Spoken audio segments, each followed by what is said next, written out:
tumefika hapa kwa sababu wananchi wa Mombasa walituuliza ya kwamba wanatumia pesa nyingi kwenda Miritini pale kwa terminus ya SGR. Mtu anatoka Nairobi anatumia masaa 5 ama 6.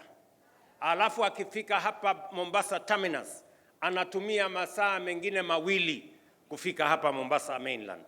Ndio tukasema tutatengeneza hii section ya kilomita 14, na mimi nafurahi leo ya kwamba sasa itawezekana kwa wana Mombasa, wafanyabiashara, watu wa hapa pamoja na watalii waweze kufika kwa terminus ya SGR na wafike hapa Mombasa mainland bila ya kuhangaishwa na mambo ya traffic.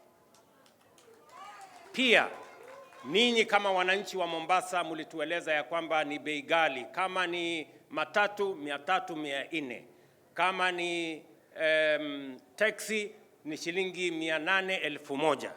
Lakini kwa sasa bei ya kutoka hapa CBD kilomita 0 hapa Mombasa mainland mpaka pale terminus ya SGR itatoka hiyo shilingi 300 kwa matatu, shilingi 800 kwa taxi mpaka shilingi 50.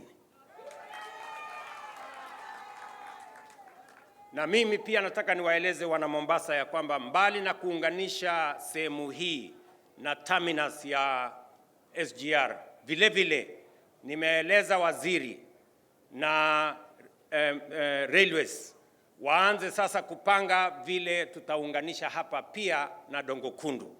Tuko na kilomita karibu 35, kwa sababu pale Dongo Kundu pia niliwaeleza watu wa Mombasa, tumeongea miaka nenda miaka rudi kuhusu mambo ya special economic zone ya Dongo Kundu.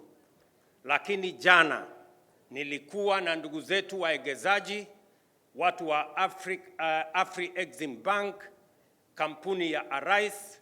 Tumeanza jana kule Vipingo, na sasa tuko na pesa shilingi milioni 500 dola ya Marekani ama shilingi bilioni 65 za Kenya kutengeneza special economic zone ya Vipingo, kutengeneza special economic zone ya Dongo Kundu na kutengeneza special economic zone ya kule Mombasa.